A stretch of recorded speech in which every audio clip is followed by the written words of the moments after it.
자, 마치 신약 시대죠. 여성 안수금지 남녀 차별인가 책 소개입니다. 자, 마가복음을 보게 되면 예수님께서 12제자를 부르시잖아요. 이게 12제자를 부른 거에 굉장히 의미가 있습니다.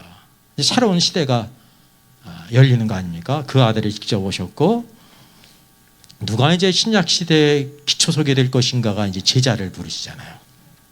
그래서 12제자를 부르셨죠. 산에 오르자 그랬어요. 왜 산에 올라갔을까요? 제자를 부르는 것은 산에 반드시 올라가셔야만 하는 거예요.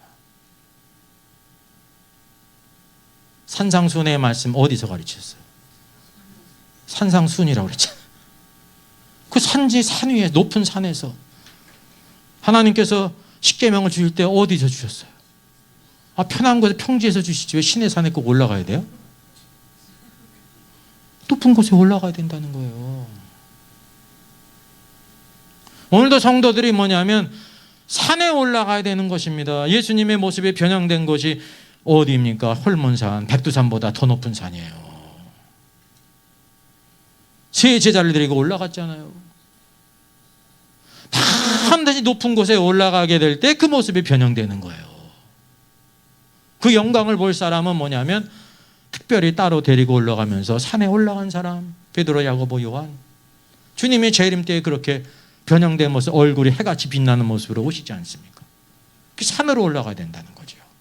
이게 제자는 산에 올라가는 사람이에요. 주님과 같이. 그래서 자기의 원하는 자들을 이렇게 부르셨습니다. 제자는 어중이 떠중이 부르는 게 아니에요. 여기 12제자는 주님, 저 제자 될래요? 그래도 되는 거 아니에요. 왜? 자기의 원하는 자기가 누구세요?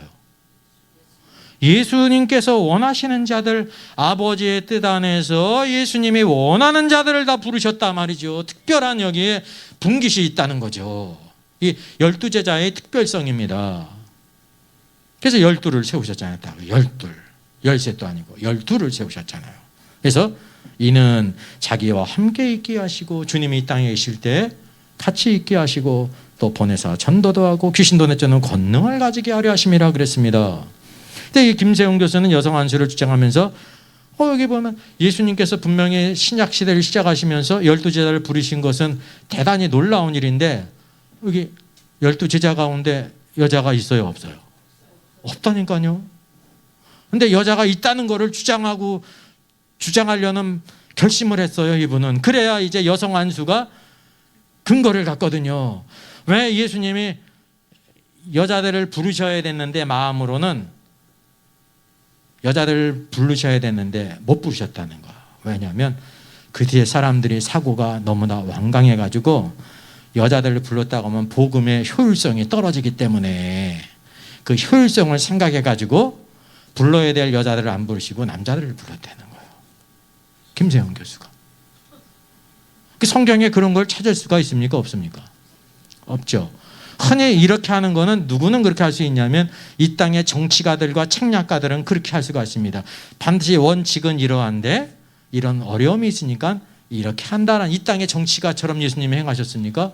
만약에 그랬다고 하면 예수님이 하나님의 아들 자격이 있어요, 없어요? 없었죠. 이런 방법으로 성경을 왜곡을 하는 거야. 성경이 말씀하고 있잖아요. 자기가 원하는 자를 부르시니. 그러면 이 말씀이 수정을 가야 되지 않습니까? 자기가 원하실 자들이 있었는데 여자들을 부르면 수많은 사람들의 반대가 있고 복음이 이제 많은 장애물이 있기 때문에 할 수 없이 남자를 부르셨다라고 이렇게 기록이 돼야 되는 거잖아요.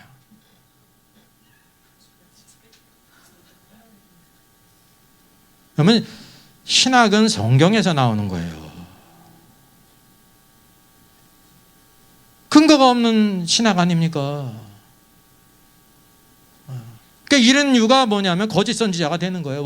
원하든지 원치 않든지 성경을 떠나가서 자기 상상의 목적을 갖고 가는 거 아닙니까? 그러니까 만약에 이게 사실이라고 치면 또 어떠냐면, 그럼 예수님이 부활하신 이후에 누구를 세우셨어요?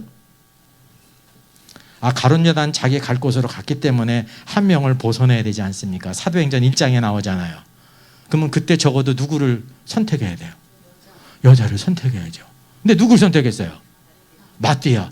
마띠아가 남장 여자였나요? 여장 남자였나요? 성경은 마띠아를 뽑았다고 말씀하고 있지 않습니까? 이게 바로 뭐냐면 남자는 여자의 머리라는 거는 언제까지 가는 거냐면 주님이 재림하실 때까지 우리가 남자와 여자의 모든 커플을 벗어서 부활의 옷을 입을 때까지 계속되는 거예요. 하나님의 법은. 이런 후에 성경 해석은요, 성경을 왜곡한 거예요. 목적을 갖고.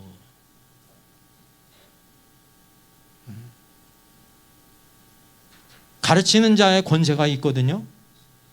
근데 잘못 가르치면 큰 심판이 있는 겁니다. 저도 마찬가지고 모두 마찬가지예요, 여러분. 그게 영광스럽다고 그래가지고 지 멋대로 가르쳐도 괜찮다라고 생각하는 거는 큰일 날 소리입니다. 이제 가르치는 자들은 더욱더 하나님의 말씀에 꼬꾸라져서 연구하고 퀴티 정도 해가지고 가르치면 안 되는 거예요. 여기 구원받은 성도들이 있습니다. 다 둘로 나눌 수 있죠. 남자 아니면 여자잖아요. 하나님이 남자 여자를 만드셨으니까. 그죠? 구원받은 성도들 가운데 남자와 여자가 있어요. 그럼 남자 여자 가운데 누가 있습니까? 제자들이 있어요. 어떤 제자들? 남자나 여자나 제자가 될 수 있어요? 없어요? 있지. 어떤 제자냐면 예수님께서 말씀하시기를 모든 족속으로 뭐 삼으라? 제자 삼으라. 그 제자. 그래서 오늘 성도가 되는 거는 단번에 되는 거예요. 예수님을 믿기만 하면 되는 거니까. 그죠? 오순절 성령이 임하실 때 죄를 회개하고 예수님을 믿게 될 때 성도가 되지. 성도 되는데 여기 견습 기간이 필요해요? 즉시잖아요. 성령이 즉시 임하잖아요. 성령을 선물로 받잖아요.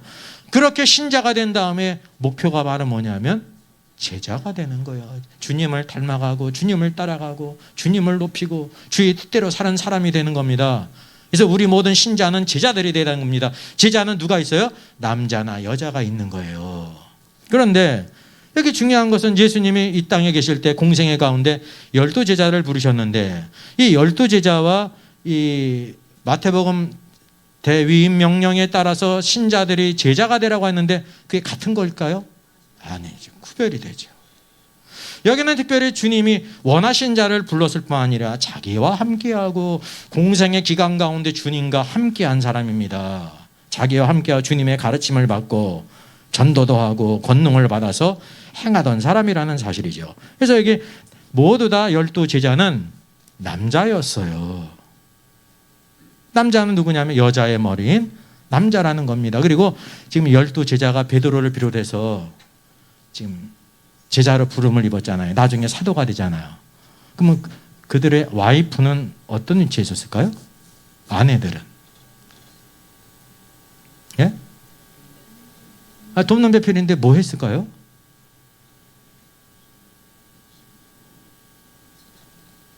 뭐 했을까요? 돕는 배필이라는 것은 베드로와 함께 뒤에서 다 뒷바라지하면서 사역을 했다는 겁니다. 베드로만 사역을 한 게 아니라 그 뒤에서 돕는 배필이니까 돕는 배필의 사역이 없이 베드로가 사역을 할 수가 없어요. 베드로에게 누가 있었어요? 그러니까 장모가 있었잖아요. 장모가 열병 걸렸을 때 예수님이 가셔서 고치지 않습니까? 이 12제자 모두 다 뭐냐면 다 돕는 배필이 있었습니다. 성경에는 그들이 행한 것이 나오지 않지만 제자들이 행할 때 그들과 함께하면서 모두 다 돕는 배필을 한 사람으로서 섬겼다는 것이 성경이 보여주고 있는 겁니다. 이게 두 사람이 아니라 한 사람이기 때문에. 베드로가 있으면 그의 아내가 있는 거예요. 따로 떠져서 별거하든지 그런 게 아니라. 이게 성경의 가르침이에요. 그래서 이게 성도들이 제자가 되는 것과 예수님이 12제자를 부른 것은 차이가 있는 근본적인 큰 차이가 있습니다. 그리고 12제자는 모두 다 뭐가 됐습니까? 사도가 됐잖아요. 신약교회는 어디에 세워졌어요? 사도들의 가르침 위에 세워졌잖아요. 사도들은 복수고 가르침, 디다케는 단수라고 그러지 않습니까? 성경의 한 가르침 위에 교회가 선 것입니다.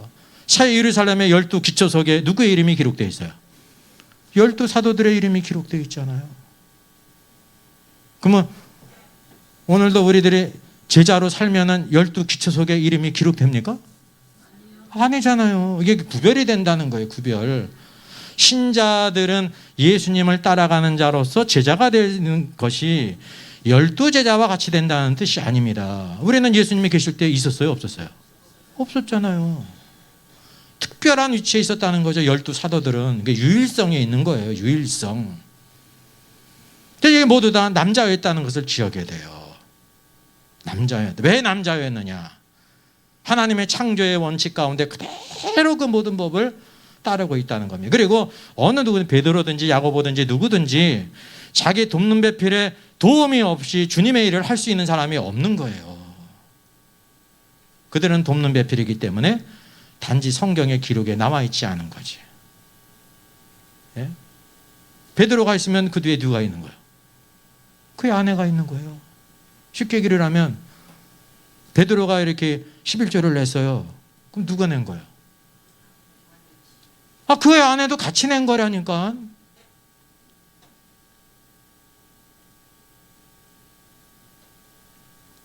하나님께서 보실 때 한 사람이라는 거예요. 한 사람.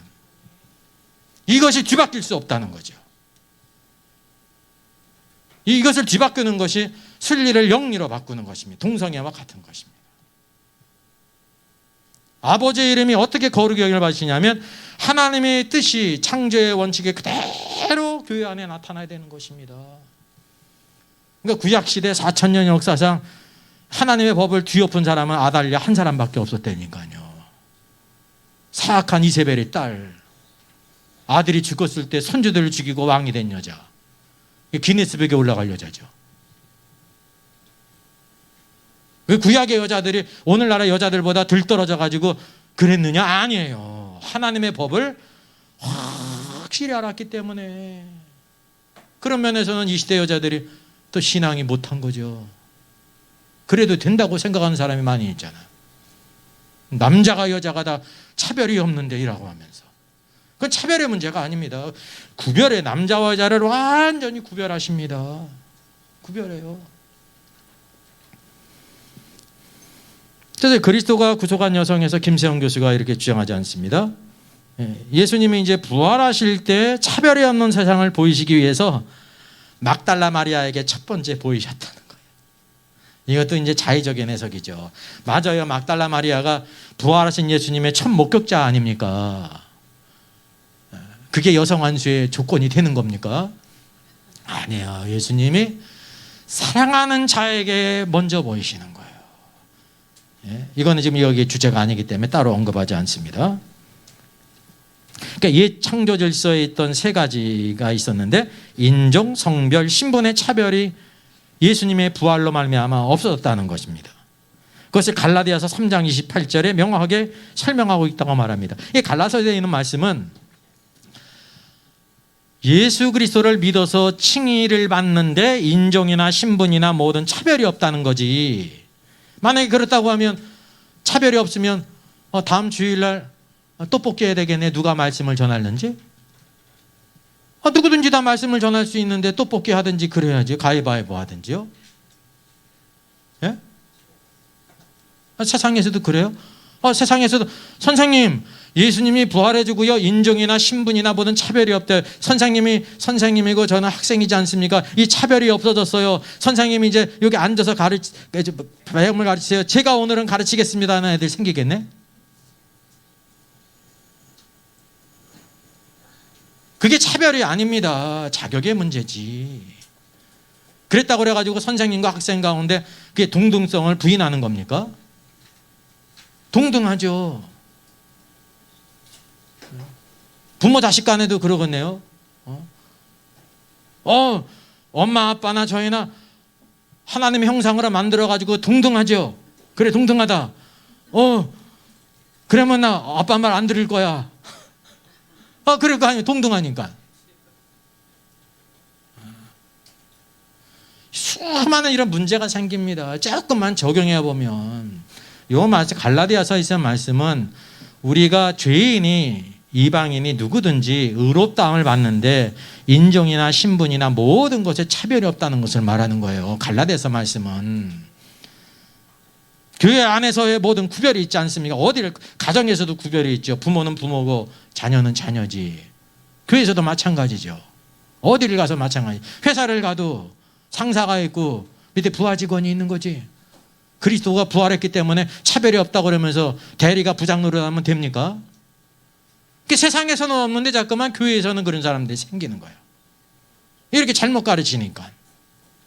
주제가 완전히 잘못되어 있다는 것입니다.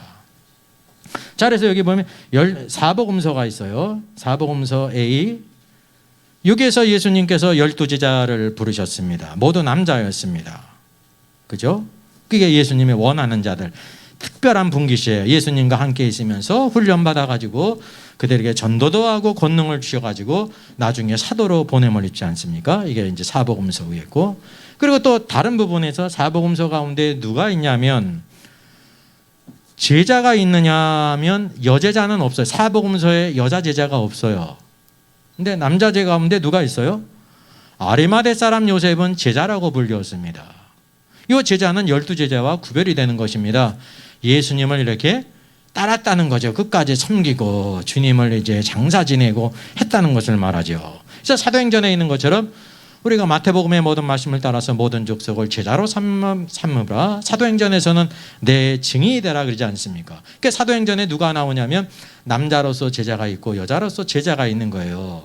성도로서 최고의 목표는 바로 뭐냐면 제자예요. 제자. 주님을 따라서 주님을 닮아가고 주를 위해 살아가는 사람, 제자로 살아가는 사람이 장차 왕국 백성이 되는 거예요. 왕으로 들어가는 거예요. 우리가 제자가 된다고 그래가지고 12제자처럼 권세를 갖는 게 아니에요. 이게 완전히 구별되어 있는 거죠. 그래서 여기서 외적으로는 제자라는 똑같은 단어 같지만 내용상으로 완전히 틀리다는 거죠. 그래서 12제자는 예수님이 이 땅에 계실 때 불렀고 훈련받은 자고, 그 위에 복음이 증거되면서 예수를 위해 사는 사람은 누구든지 제자라고 부르는 것입니다. 그래서 다비다가 제자로 불림을 받지 않습니까? 예? 예수를 위해 살았다는 겁니다. 이렇게 구제를 하고 복음을 전하고. 그래서 우리 모든 주의 성도들이 제자가 되는 것과 12제자는 근본적으로 이렇게 구별이 된다는 것을 알아야 되는 것입니다. 그래서 이게 모든 성도가 있어요. A예요. 그 가운데 누가 있냐면 B의 부분 여자가 있습니다. 여자의 돕는 배필이죠. 그러면 여성도로서 돕는 배필 가운데 성령 충만하고 지혜가 충만하고 칭찬받는 사람이 있을 수 있습니까? 없습니까? 있죠. 근데 이것이 성경에 누구에게 적용이 됐어요? 7 집사님. 7 집사님을 뽑을 때 성령 충만하고 지혜가 충만하고 사람들에게 칭찬받는 사람을 이렇게 뽑았습니다. 근데 7 집사님이 다 누구였어요? 남자였어요. 이게 원칙을 우리에게 보여주고 있는 거예요. 원칙을. 여자는 한 명도 없어요. 왜 그러냐면 이제 남자를 7 집사님으로 뽑았는데 그러면은 여자는 뭐냐? 7 집사님의 그 돕는 배필들 아내들은 그 집사의 직분을 감당하기 위해서 그 돕는 배필들의 그 수고와 도움이 있어야 된다는 거예요. 이게 하나님 앞에서 한 사람이기 때문에. 예? 돕는 배필도 성령 충만하고 지혜가 충만하고 칭찬받는 사람이 있죠. 예? 하나님 앞에서 부부는 한 사람이기 때문에 머리인 남자에게 직분을 주는 거예요. 그리고 그 직분을 하기 위해서는 부부가 함께 섬긴다라는 것을 우리에게 보여주고 있는 것입니다.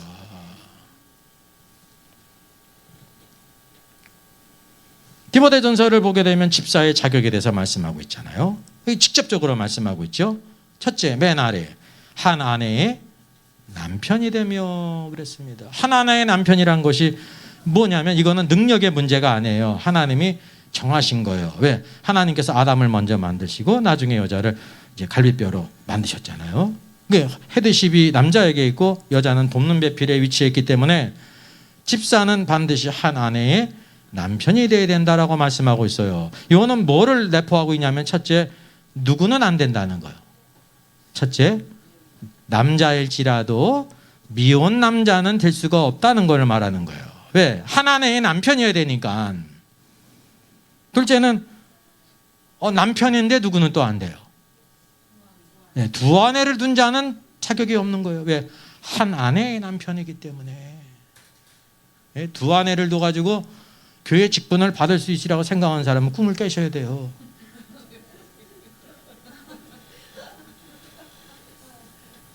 회개할 게 있는데 회개할 건 회개하지 않고 뭘 주의 일을 하겠다고 그래요. 또 셋째는 바로 뭐냐면 한 아내의 남편은 누구는 안 된다는 거예요. 여자는 안 된다는 거예요. 여자는 왜 안 되느냐? 반드시 이렇게 남자와 부부가 한 사람이기 때문에 남자가 이렇게 직분을 받으면 그 직분을 감당하기 위해서 돕는 배필이 있어야 된다는 겁니다. 같이 섬겨야 된다는 거예요, 이게. 그러니까 따로 직분이 주어지는 것이 아니죠. 만약에 여자에게 따로 직분이 주어진다는 것은 뭐냐면 하나님께서 남자와 여자를 만드시는데 여자를 갈빗대로 만드셔서 돕는 배필로 만들었다는 것을 부인하는 결과가 되는 것입니다. 하나님의 역사는 반드시 그래서 이렇게 어떤 사람이 섬기는 데 있어서도 반드시 부부가 한 마음으로 섬겨야 된다는 원칙이 여기 주어지는 겁니다. 원칙이. 여자가 능력이 없다든지 뭐 자격이 없어서 그런 게 아니에요. 실제는 특별한 경우 입교자는 될 수가 없어요. 입교자, 이제 초신자. 아무리 그가 성실하고 막 그래도 입교자는 직분을 맡을 수가 없어요. 그게 성경에 이게 정하신 거예요, 하나님이. 오늘날 우리 생각은 어떤 분은 그냥 막 성령 충만하고 막 신실하고 한데 이런 분들이 직분을 맡으면 얼마나 좋은가 이렇게 그러잖아요. 하나님의 뜻하고 틀리다니까요. 그렇다 하면 남편을 잘 세워서 언제든지 온전한 한 사람이 하나님을 이렇게 섬겨야 된다라는 걸 보여주고 있는 거예요. 온전한 한 사람이. 그게 영광이에요.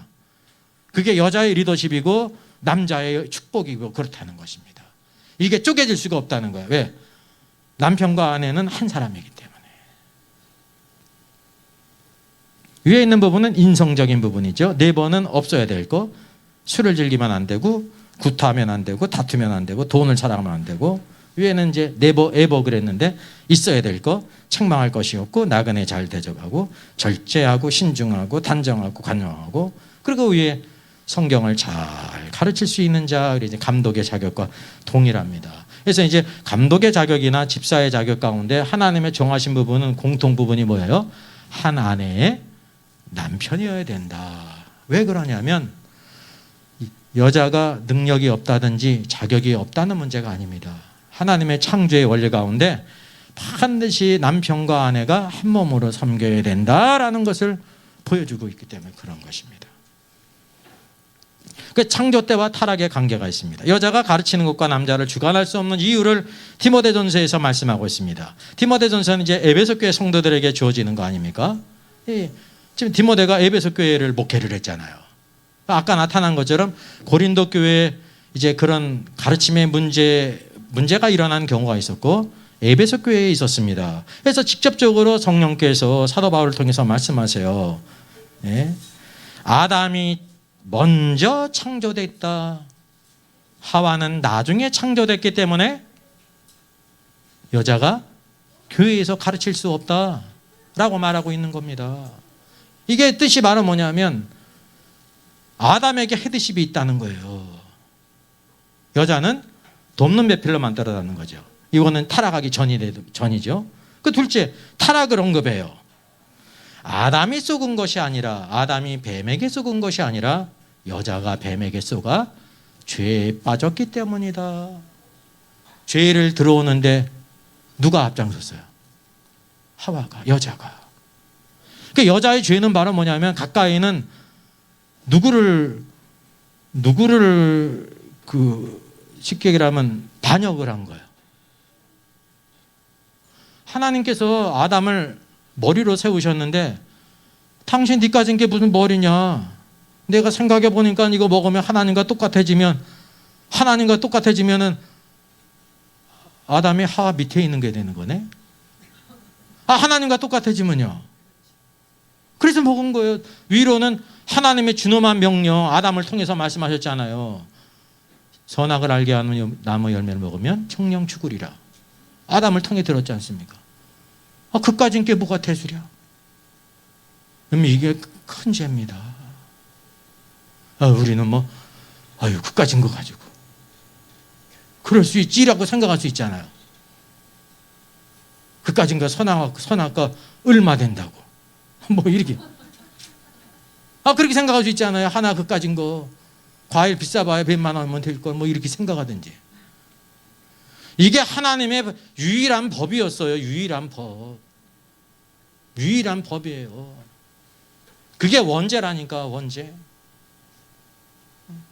그리고 아담은 하나님께서 먹지 말라고 했는데 여자가 주니까 또 여자가 또 주니까 받아 먹는 거예요.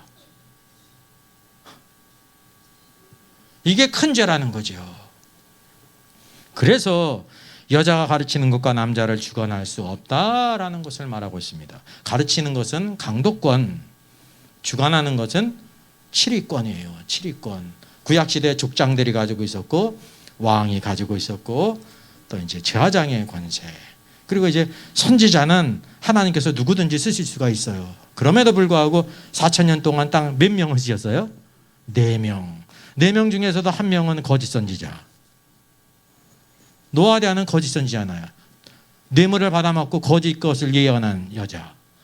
미리암은 긍정과 부정이 뒤섞여 있는 선지자. 네? 훌다는 적극적인 의미가 있죠. 그리고 이제 드보라, 아주 훌륭한. 하나님께서 쓰시고자 하실 때 왕이든지 제사장은 될 수가 없어도 뭐는 되는 거예요. 말씀을 전하는 선지자로서는 할 수가 있었습니다. 그럼에도 불구하고 매우 적었다는 것을 우리가 이제 구별해야 됩니다. 여기는 뭐냐면 강도권이기 때문에 가르치는 권세. 가르치는 거는 왕권과 제사장권이 있는 것입니다. 여자는 항상 돕는 배필로서 함께 왕권에도 동참하고 제사장권에도 모든 아론의 자손들이 제사장으로 섬길 수 있었던 것이 누가 있었기 때문이에요.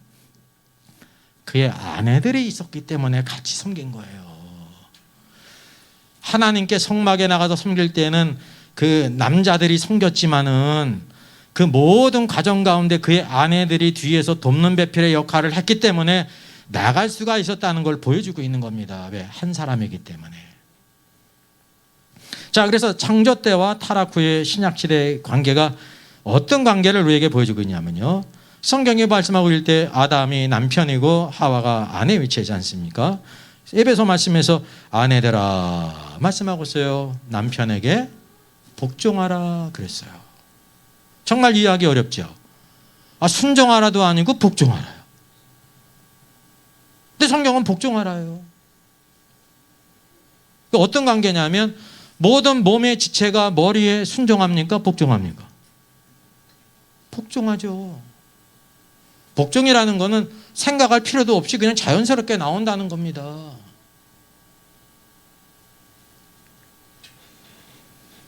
근데 남편은 아내의 머리잖아요. 아내를 제 몸과 같이 사랑하라 그랬습니다. 우리가 객관적으로 보기엔 아내가 힘들까요? 남편이 힘들까요? 그냥 객관적으로 한번 생각해 보시자니까요. 누가 더 힘들 것 같아요? 복종하는 아내가 힘들까요? 자기 몸을 사랑하는 것처럼 죽기까지 사랑하는 남편이 더 좀 힘들까요? 다 힘든데 남편이 조금 더 힘든 것 같아요. 누구만을 위해 살라는 거예요. 사람 중에서는. 자기하고 결혼한 자기 아내를 위해서 살라는 거예요. 그러니까 세상적으로 얘기하면 제일 훌륭한 사람은 뭐가 되는 거예요? 종이 되는 거예요. 종이. 근데 그게 섬기는, 사랑해서 섬기는 거죠. 억지로 섬기는 게 아니라 사랑하니까 섬기는 거죠. 여러분, 사랑하면 섬기라는 겁니다.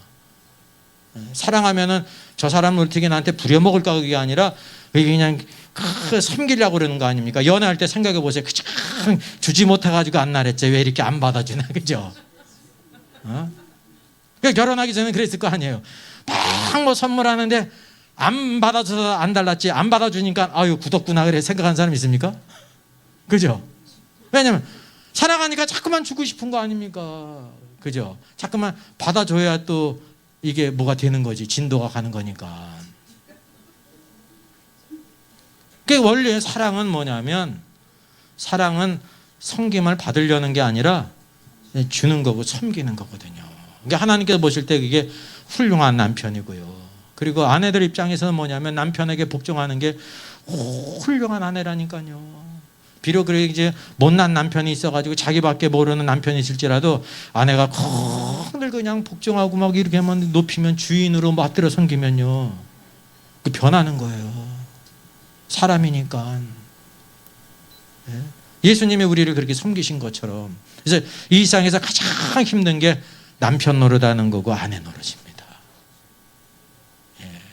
이 길을 다 가고 있는 거예요. 그래서 감독이든지 여기 보면 주님의 제자들이든지 집사든지 다 어떤 사람이에요? 결혼한 사람이에요. 한 아내의 남편은 결혼을 통해서 뭐를 배우냐면, 적어도 한 여자에게 이렇게 자기 몸과 같이 사랑하는 경험이 있어야 주의 몸된 교회를 섬기지. 자기가 사랑한다가 놓고 결혼한 여자도 섬기지 못하면서 교회를 어떻게 섬겨요? 그렇지 않습니까? 한 여자도 못 섬기면서 어떻게 교회를 섬기냐니까요. 거꾸로 말하면 뭐냐면, 사랑해가지고 결혼했는데 자기가 사랑하는 남자한테도 복종하지 못하면서 눈에 보이지 않는 그리스도께는 어떻게 복종을 해요? 그 원리가 그겁니다. 눈에 보이는 부모님도 공경 못하면서 눈에 보이지 않는 하나님을 어떻게 공경하냐는 거예요. 그래서 내 부모를 공경하라, 약속이 있는 첫 계명으로 우리에게 주셨습니다. 그래서 여기 화살표를 잘 보셔야 돼요. 아내들아는 누구와 관계 있어요? 교회야. 교회에게 뭐라고 말씀하고 있습니까? 그리스도께 복종하라 그랬어요. 여러분, 그리스도께 순종하는 게 아닙니다. 순종은 순종할까 말까. 순종하면 뭐가 생기지? 순종하면은 내가 뭐가 잃어버리지? 그게 순종이잖아요. 순종은 이렇게 저울질하는 게 있습니다. 순종 자체가 나쁘다는 뜻이 아니라, 순종하려고 할 때 이쪽으로 갈까 저쪽으로 갈까 생각인데, 복종은 뭐냐면 두말할 거 없는 겁니다. 그냥 말씀만 하면 그냥 복종을 하는 거예요. 복종은 왜? 그분을 신뢰하기 때문에. 그래서 교회에 대해서 그리스도께 복종하라 그러잖아요.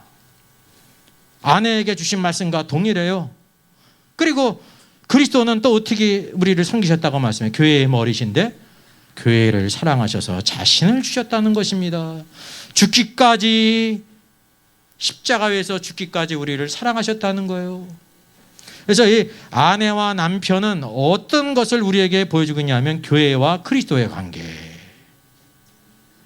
그래서 가정에서 그리스도와 교회의 관계를 배우라는 거예요. 교회에서 목자와 성도들의 관계가 그리스도와 교회의 관계를 배우라는 겁니다. 세상에서는 절대 배울 수가 없습니다. 그냥 거기는 직분을 따라서 그냥 순종하는 거예요. 높은 직급에 있으니까. 네? 이게 비밀이에요, 비밀. 이 땅에서 그리스도와 교회의 관계를 보여줄 수 있는 게 뭐밖에 없냐면 남편과 아내의 관계. 남편과 아내의 관계. 그래서 하나님께서 의도적으로 아담을 만들고 여자를 만들 때 그런 방법으로 만드신 것입니다. 그래서 아담은 무엇의 표상이라 했어요? 오실자의 표상이라. 두 번째 아담이신 그리스도. 그래서 하와는 누구의 예표예요? 교회의 예표예요. 교회. 아담과 하와가 따로따로가 아니에요. 한 몸이었지. 마치 그런 것처럼 그리스도와 교회는 바로 무엇입니까? 한 몸입니다. 그리스도께서 십자가 죽으심으로 옆구리가 열려짐으로 뭐가 나왔어요? 피아물이 나와서 교회가 나왔다는 것입니다. 교회의 근원은 누구예요? 예수 그리스도라는 거죠. 이제 교회만이 예수 그리스도와 같은 생명을 가지고 있어요. 그래서 성령님이 우리 안에 계신 거 아닙니까? 세상 사람은 아무리 착하고 성품이 좋아도 그리스도의 성품이 없습니다. 아담의 죄악된 성품만 있다는 거죠. 그들에게 제일 필요한 것은 바로 뭐냐면 그의 모든 죄를 회개하고 예수 그리스도를 믿어서 거듭나야 돼요. 거듭나서 성령을 선물로 받으면 성령이 우리 안에 오셔서 하나님의 생명이 되셔서 오늘도 하나님을 깨닫게 하시고 하나님의 형상을 닮아가게 하시고 그분의 뜻을 따라 살게 하신다고 하는 사실입니다. 이것이 하나님께서 주신 이 창조의 때나 타락 후에나 구약시대, 신약시대를 비롯해서 동일하게 그리스도와 교회의 관계를 우리에게 보여주고 있는 것입니다. 만약에 오늘날 여자의 머리는 남자라는 것을 깨트린다고 하면 무엇이냐면 예수 그리스도는 우리의 머리가 아닙니다. 나도 머리가 될 수 있습니다. 라는 걸 말하는 거예요.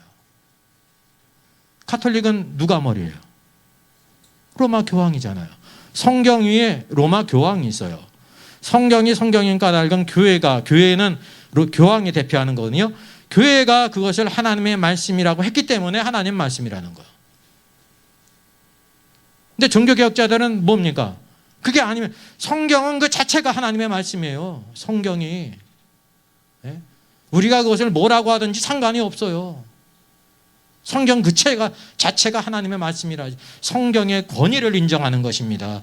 모든 권위는 성경으로부터 나오지. 그래서 교회가 권위가 있는데 만약에 그 교회가 잘못된 권위일 수가 있습니다. 잘못된 것을 가르치면 잘못된 권위 아닙니까? 잘못된 것을 가르치는 학원은 흥할까요? 망할까요? 망하죠. 세상에서도 망할 거 아닙니까? 그게 세상의 원리거든요.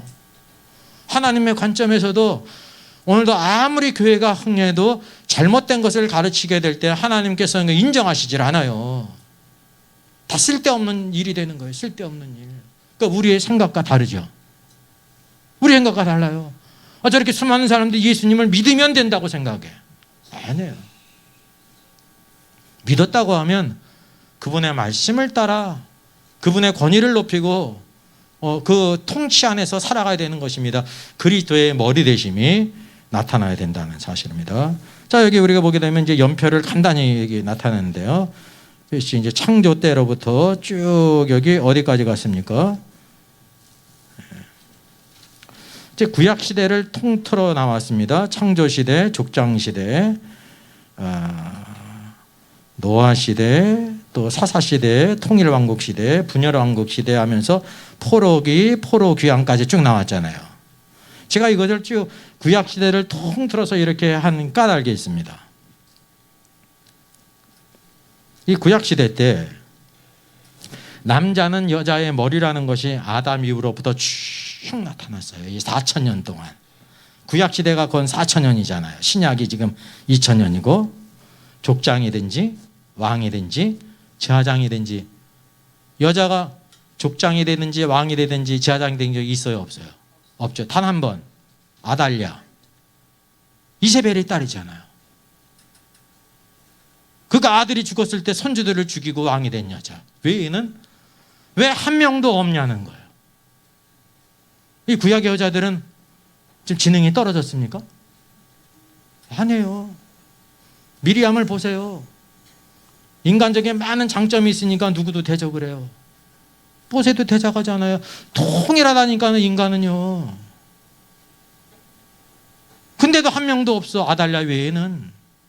그 까닭의 말은 뭐냐면 하나님께서 정하신 법을 감히 넘어갈 생각을 못했다는 것입니다. 이게 세상에서는 이걸 뭐라고 얘기합니까? 그리스 신화, 로마 신화에 그 왕들이 이제 뭐를 받으러 갑니까? 신전에 사람을 보내잖아요. 뭐를 받으러 가는 거예요? 어느 나라하고 전쟁을 해야 됩니까? 말아야 됩니까? 왕자를 어떻게 됩니까? 신탁을 받으러 가잖아요. 신탁이 내려오면 어떻습니까? 우상 종교에도 제사장이 있잖아요. 신탁을 받으면 어떻습니까? 신탁을 어떻게 해요? 가볍게 여겨요? 가볍게 안 여기잖아요. 그게 실제라니까요. 헛된 우상 종교도 그런데 살아계신 하나님의 말씀이 살아있는데 구약 백성이 감히 이 법을요 넘어갈 생각을 못했습니다. 이 아달랴 외에는. 몇 년 동안 4,000년 동안 그 선지자 미리암이 있고 드보라가 있고 훌다가 있고 노아디아 있어요. 노아디아는 거짓 선지자. 뇌물 받아먹고 거짓 것을 예언한 선지자. 훌다는 요시야의 종교개혁을 도왔던 선지자죠. 짧게 나옵니다. 긍정적인 선지자예요. 여선지자. 드보라 아주 훌륭한 선지자예요. 사사면서 자기가 이스라엘 백성을 이끌 수 있을 위치에 있을 때 그러지 않고 하나님의 법을 따라서 바락을 머리로 세워서 이스라엘 남자를 이끌거나 전쟁을 하게 한 여자지 않습니까? 하나님의 헤드십을 존중한. 히브리서에 드보라가 들어가지 않고 누가 들어가요? 바락이 들어가잖아요.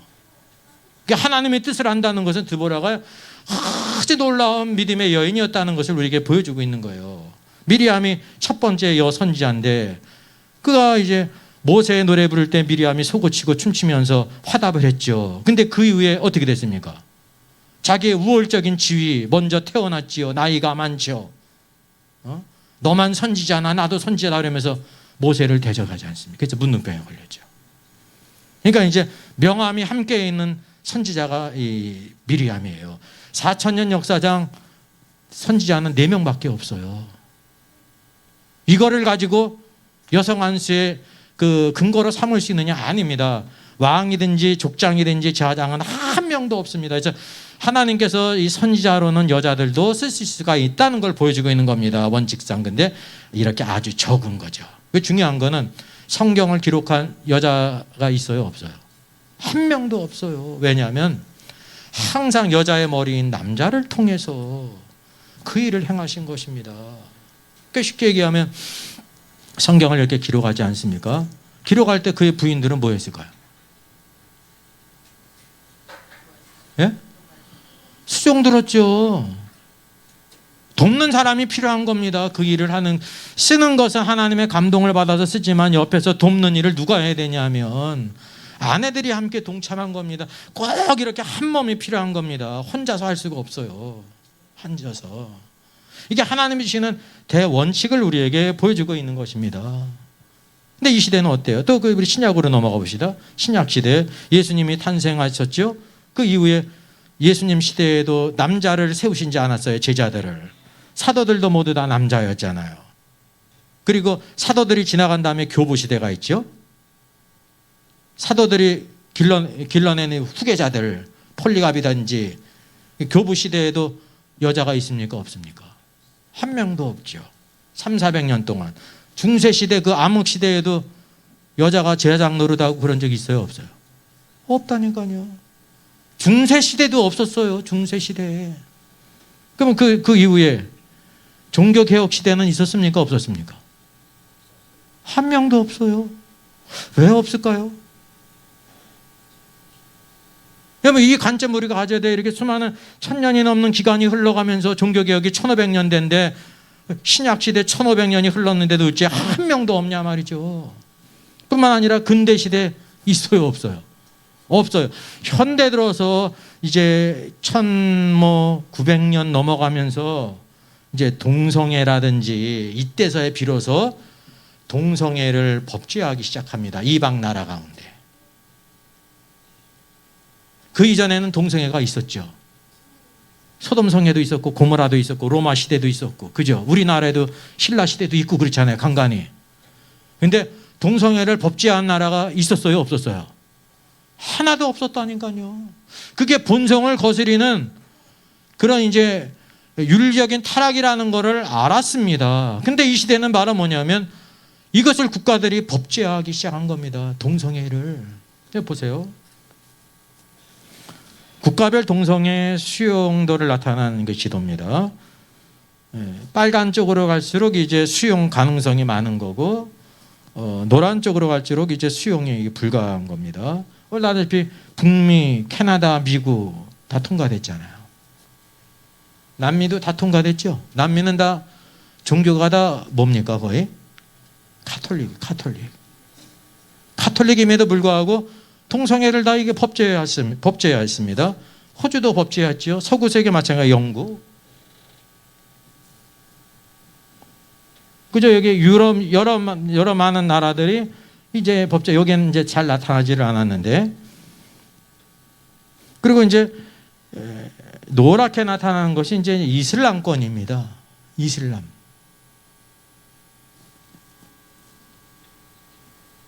대만도 통과됐고, 일본도 통과됐고, 필리핀도 통과됐고. 그러니까 이거를 이제 국가별로 쭉 보게 되면 카나다는 1969년 동성애가 됐고요. 첫 번째 칸은 동성애고요. 두 번째 칸은 시민 결혼이에요. 세 번째 결혼은 동성 결혼을 합법화한 겁니다. 합법화했죠. 다 체크가 됐잖아요. 미국도 마찬가지입니다. 동성애가 합법됐습니다. 그리고 이제 일부 주마다 이렇게 차이가 있고, 아르헨티나 1887년 다 그러니까 1900년 20세기 정도에 있기 시작했다는 사실이죠. 남아프리카 공화국도 마찬가지예요. 1998년, 오스트리아 1994년, 뉴질랜드 1966년, 또 오스트리아 1971년, 크로아티아 1977년, 체코 1962년, 독일 1963년, 헝가리 1962년, 리텐슈테인 1989년, 폴란드 유행결의만 서명. 동성애 결혼은 이제 입법 중에 있고, 로마니아 1996년, 덴마크 1933년,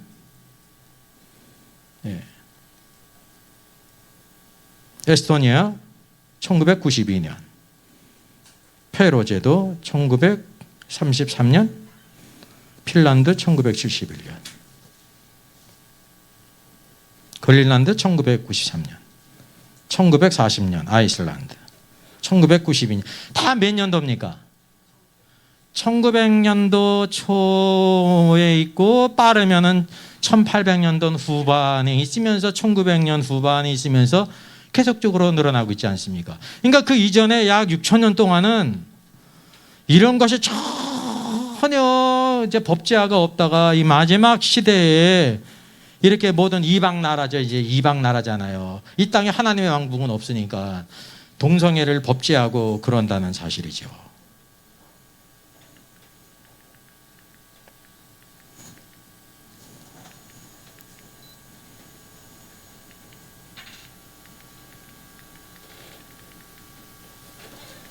그러니까 우리가 이제 주목해야 될 것이, 이제 동성애도 마찬가지입니다. 약 6천년 동안 법제화된 것이 없다가 마지막 시대에 이렇게 법제화가 되잖아요. 이방 모든 나라들 가운데. 그리고 우리가 또 주목해야 될 것이, 또 하나 중요한 것이 뭐라 그랬어요? 하나님의 헤드십, 창조로부터 남자를 이제 여자의 머리로 세우시고 여자를 돕는배필로 세우셨습니다. 이 사람이 볼 때 두 사람이지만 하나님께서 보실 때 한 사람이에요. 이게 하나님의 창조의 원리에 아주 중요한 거라는 거죠. 이게 교회의 정체성이고 하나님의 왕국이 이것을 통해 나타나는 것입니다. 근데 이것이 언제 이렇게, 이거는 이제 국가와 상관없이 교회에 대한 문제지 않습니까? 교회가 이거를 이제 법제화하기 시작했습니까? 그러니까 통과시켰냐 말이에요. 여성 안수를 1900년도 초부터 시작을 해서 그 이전까지는 전혀 그런 움직임이 없었습니다. 이게 뭐냐면, 세상의 이 포스트 모더니즘의 영향 안에서 인간들이 하나님에 대한 것, 절대적인 것을 싫어하잖아요. 사람이 좋으면 그것을 법이라고 생각하잖아요. 뭐 남자와 여자가 있느냐, 내가 여자라고 생각하면 여자지 다른 사람이 여자라고 인정해 줘야 된다라는 것이 오늘 이 시대의 모든 통상 관념 아닙니까? 그래서 이것이 이제 통과가 됐는데, 그렇다고 하면 하나님이 세우신 교회 안에서는 헤드십이 어떻게 됐냐? 1900년도 초부터 시작을 해가지고 이것이 쭉 해오면서 오늘날 우리나라를 보더라도 새 교단을 빼고는 다 여성 안수를 허용하는 상태에 있다고 하는 사실이죠. 그리고 사실 이것이 성경적으로 이렇게 규명이 돼서 그런 겁니까? 아니에요. 세상은 자꾸만 이렇게 변한다.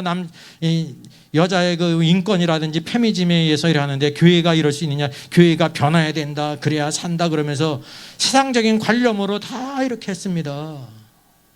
세상적인 관념으로.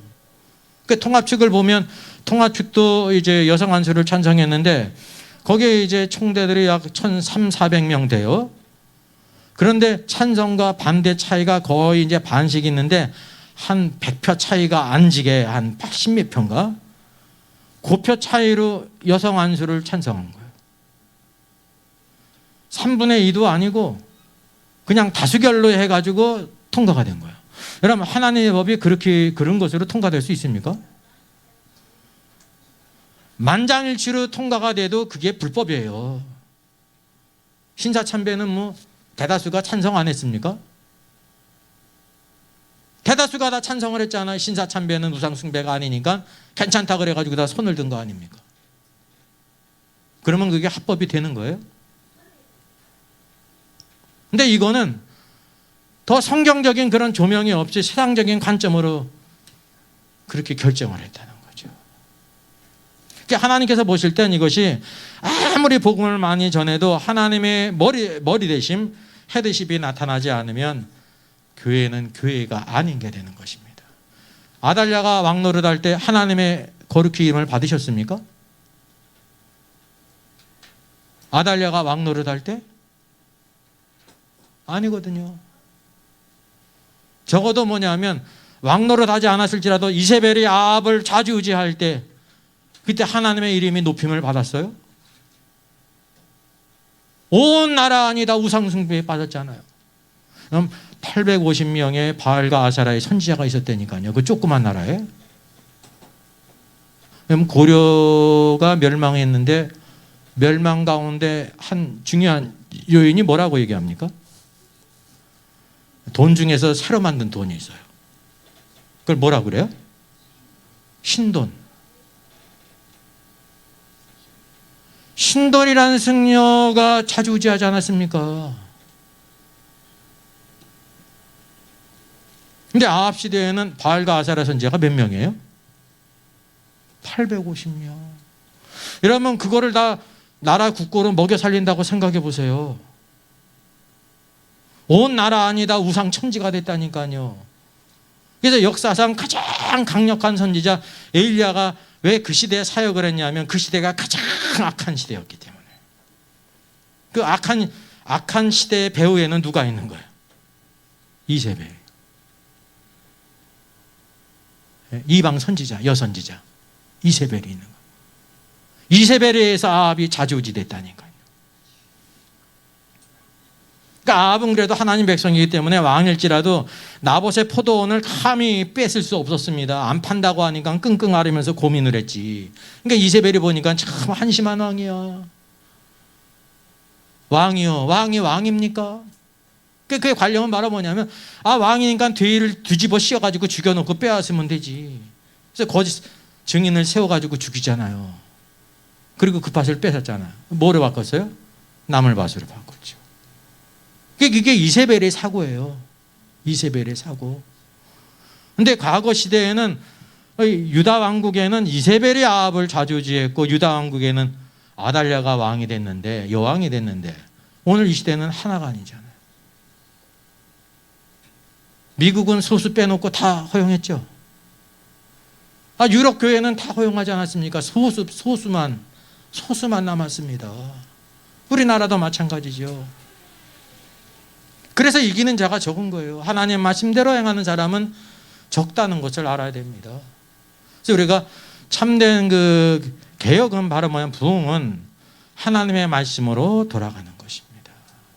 예? 새로운 길을 만드는 게 아니에요. 하나님 말씀으로 돌아가는 것이고 그래서 하나님의 이름이 아버지 이름이 거룩하게 받으시고 예? 하나님의 헤드십이 나타나고 그리스도의 머리 되심이 나타날 때 그게 교회의 축복이고 교회의 권세예요. 교회가 세상과 같이 비슷해지면요. 세상 사람은 교회가 세상 같은데 뭐 교회 갈 필요가 뭐가 있어요. 그냥 세상적인 관점으로도. 교회가 교회의 본질을 알아야 되는 거예요. 이제 마실 잃은 소금은 그냥 길에 버리고 밟히는 것입니다. 그래서 하나님의 본질, 이게 교회의 축복이고 신자의 축복이라는 사실이죠. 그래서 하나님의 헤드십, 하나님의 창조시나 타락후나 구약시대 4,000년 동안 신약시대 건 2,000년 동안 한 번도 변하지 않았습니다. 왜? 이게 본질이기 때문에 그런 것이에요. 교회는 그리스도의 머리 되심이 나타나야 돼요. 하나님의 머리 되심. 오늘도 그래서 말씀으로 돌아가서 교회를 세우고 가정을 세우게 될 때 하나님의 함께 하심이고 오늘도 하나님께서 높임을 받으시고 그런 사람을 하나님께서 높이십니다. 하나님의 크신 은혜 가운데 주의 뜻을 이루는 저 여러분 되기를 주의 이름으로 부탁드리겠습니다.